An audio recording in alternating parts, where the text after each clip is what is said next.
Showtime, Shawn Porter gets the decision over Ugas. Ladies and gentlemen, you're watching Remstar Says So.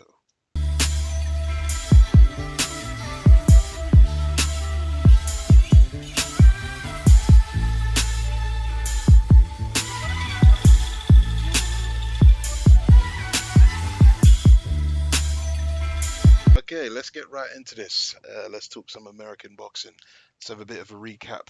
Um, was supposed to do this one yesterday, but I was literally hanging out my ass the entire day on Sunday, sort of feeling sorry for myself.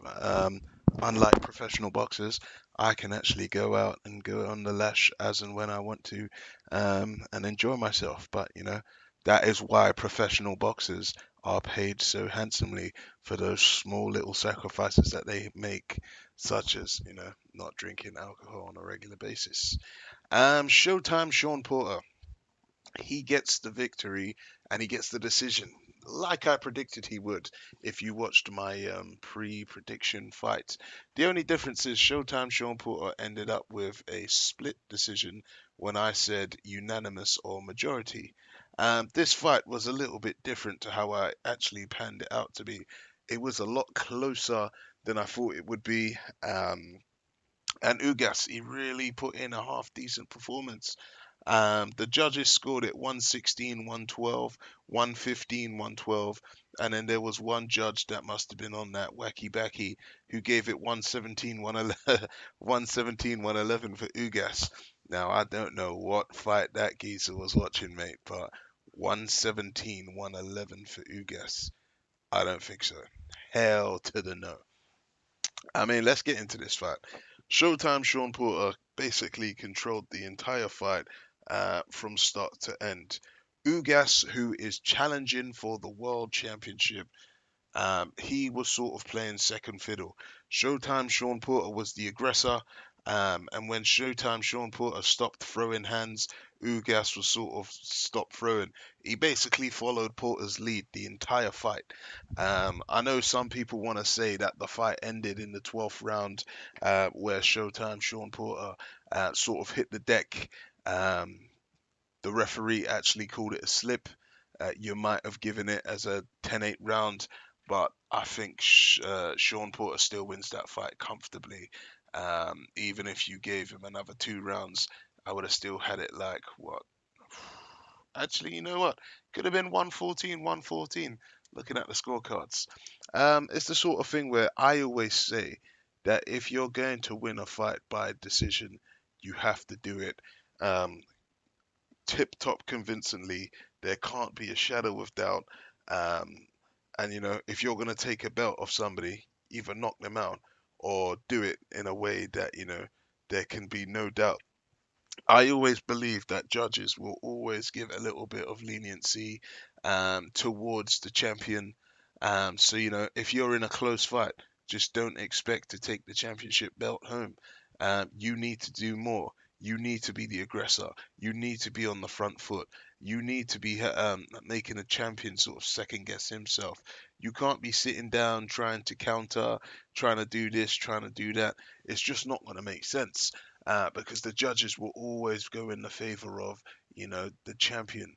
Very few times can you be a sort of counter puncher, the guy doing less of the work and come away with the win, unless you're Floyd Mayweather Jr. I don't really understand what Ugas was playing at. You've got an opportunity to go and fight for the world welterweight championship there, and you're just playing second fiddle the entire fight. This by far was not one of Porter's best fights. I think a lot of it had to do with the fact that Shawn Porter struggled to make the weight. Shawn Porter barely got down for that weight. I mean, he had to cut the sides of his hair. He went on like a 2-hour walk. Maybe a lot of that was playing in his mind. Maybe he was also looking past Ugas as well. You know, after the fight, Porter was talking about fighting the likes of Furman, fighting the likes of Spence, fighting the likes of Pacquiao. Maybe in the back of his mind, he thought, let me just get through this one and then I can go and fight one of the big boys. The only thing about Showtime Porter is that he looks like food. He looks like food. If I was Pacquiao, Errol Spence, or Keith Thurman, I'd be licking my lips right now. Even though Keith Thurman has only had one fight back, if these two were gonna fight for a unification fight, I would, if I was a betting man, I'd be sticking a tenner, a cheeky tenner down on Furman. I just don't think that Porter's going to be able to mix it with these guys with that level of performance. I mean, if you actually go back, a lot of people think he got lucky to pick up that vacant belt when he fought Danny Garcia. And if he doesn't step his performances up, uh, you know, I think another L is coming his way. At the end of the day, he won the fight. He's got the victory. All he can do is sort of move forwards now. But that fight was a lot tougher than it should have been. I was expecting it to be a unanimous or a majority decision. The split decision came in. Um, what can I say? Shawn Porter is just not good enough. But he's held on to his belt.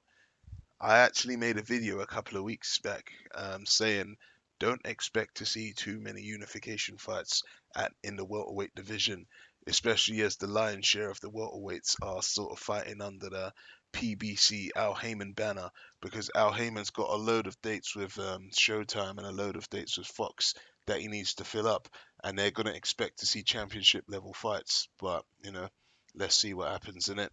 Let me know your thoughts. Do you think that Showtime Shawn Porter deserved that win? Was Ugas robbed? Should it have been a draw? Would you like to see a rematch if possible? You're watching Remstar Says So.